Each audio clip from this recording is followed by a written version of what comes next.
আসসালামু আলাইকুম সবাইকে। আশা করি সবাই ভালো আছেন।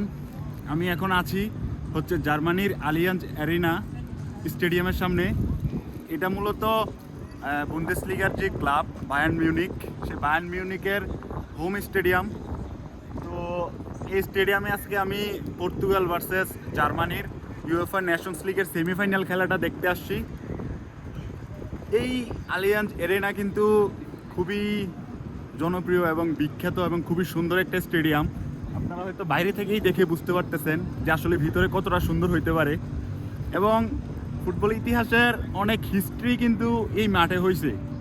আমি যদি 2 থেকে 3টা হিস্ট্রির কথা বলি, তাইলে প্রথমে যদি বলি 2011-12 সালের চেলসি ভার্সেস বায়ার্ন মিউনিকের যে চ্যাম্পিয়ন্স লিগের ফাইনালটা ছিল, ওই চ্যাম্পিয়ন্স লিগের ফাইনালে কে না একটা গোল দিছিল, মুলার সম্ভবত থমাস মুলার 84 মিনিটে একটা গোল দেয় এবং সবাই ধরেই নিছিল যে বায়ার্ন মিউনিক তাদের ঘরের মাঠে চ্যাম্পিয়ন্স লিগ জিতবে। কিন্তু 89 মিনিটে গিয়ে চেলসির অন্যতম সেরা একজন প্লেয়ার দিদিয়ের দ্রগবা তখন তার প্রাইম সময়টা পার করতেছিল। দিদিয়ের দ্রগবা একটা গোল করছে হেড থেকে, ওইটা ওয়ান অফ দ্য বেস্ট গোল তার ক্যারিয়ারে।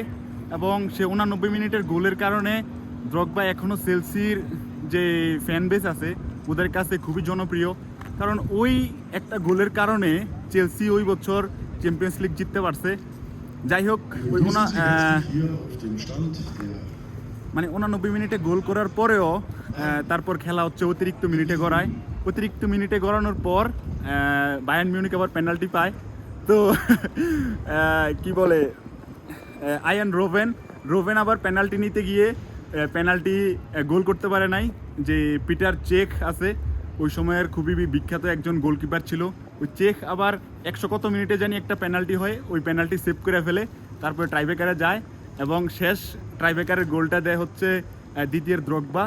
এই কারণে আসলে চেলসির ইতিহাসে এবং চ্যাম্পিয়ন্স লিগের ইতিহাসে এই ম্যাচটা খুবই গুরুত্বপূর্ণ এবং এই ম্যাচটা ছিল এই আলিয়াঞ্জ অ্যারিনাতে। এছাড়াও যদি এই মাঠের আরও কিছু হিস্ট্রি বলি, তাইলে অবশ্যই বলতে হয় যে যখন এই মাঠে বায়ার্ন মিউনিখে লেভানডস্কি খেলতো, লেভানডস্কি এই মাঠেই সে 9 মিনিটে 5টা গোল করছিল, যেটা একটা রেকর্ড হয়ে আছে এবং ওই রেকর্ডের জন্য সে অনেক পুরস্কারও পাইছে। অনেকে বলা হয় যে ওই 9 মিনিটে 5 গোলের রেকর্ড কেউ হয়তো আর ভাঙতে পারবে না। তো সেই গোল করছিল এই আলিয়াঞ্জ অ্যারিনা মাঠে। আর খুবই রিসেন্ট একটা ঘটনা, সেটা না বললেই নয়, সেটা হচ্ছে যে পিএসজি কোনোদিনও সে চ্যাম্পিয়ন্স লিগ জিততে পারে নাই। এই মাঠে পিএসজি এই 2-3 দিন আগে চ্যাম্পিয়ন্স লিগ ফাইনাল জিতলো। তো এই সেই মাঠ যেখানে আয়ান রোভেন, রিবেরি, তারপর থমাস মুলার, তারপর লেভানডস্কি তাদের প্রাইম সময়টা কাটাইছে। আজকে এখানেই খেলা দেখবো জার্মানি ভার্সেস পর্তুগালের। আশা করি পর্তুগাল জিতুক, যদিও আমি জার্মানিতে থাকি।